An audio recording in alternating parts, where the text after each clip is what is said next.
Most of us learn about money from our environments, what we watch, our caregivers, our parents. I remember growing up, most of what I learned is how to spend money. Eventually, I did learn how to earn, but I didn't really learn how to multiply. I had to learn that by engaging with mentors. So in this video, we're thinking, how do we as parents make an adjustment to this family tree? How do we change this trajectory for our own children so that we are intentional about creating how they learn about money? But before we go into that, you may be wondering, so how does that connect with financial intimacy? For us to do that, you have to do that as a couple. So what are the different areas couples should work together on each other to agree on how to bring the children in? One thing that struck me when I thought about it was for them to discuss their journey out of debt. Okay, say for instance, a couple is still on their journey. That would be just out to teach the children, to get them in, first of all, as to how you got into debt. Even if it was an error on your part, that's you being vulnerable. And using that moment to let them know, don't do this. You don't have to put yourself under the pressure we put ourselves in. And then just walk them through what you're doing, the steps you're taking to get yourself out of debt. I think that's very practical. There's nothing better than a great story. Oh yeah. Especially when it's happening and you are actually patiently taking them through.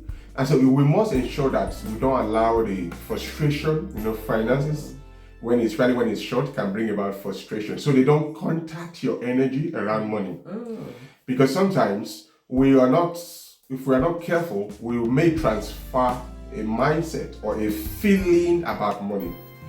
Like one of my mentors would say that some things can be taught, but some things can be caught. That's right. So sometimes how you feel, the energy around the topic of money can be transmitted without you being conscious. So you have to be conscious that you are in that mental state to be able to teach, because you have to be emotionally healthy.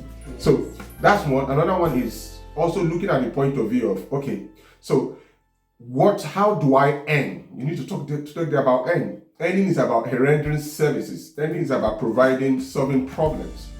So you get when you solve. Absolutely. So you get money when you solve problems. So they begin to think about solving problems. You may be shocked that this may start to shape their perspective about the kind of career they want to pursue. So the job you're doing right now, how did you come about this job? What competencies are this job demanding? Are you utilizing on this job? What skill sets? What talent? These kind of conversation, you need to begin to weave them around. Otherwise, you have children who grow up to a certain level and they only have they have an unbalanced perspective about money.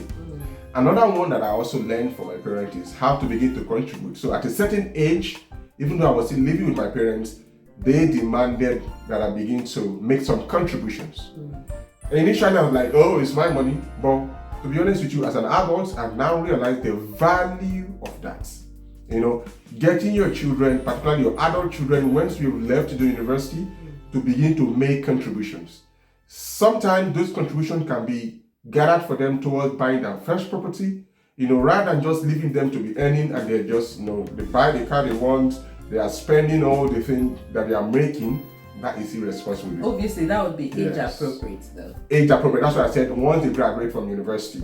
All right, so also, even though if you want to teach them about earning, you also need to check the laws in your country so that you don't get into child labor, So, but you can get them earning around the house, you can get them doing some holiday stuff, so, and then get them to keep the money.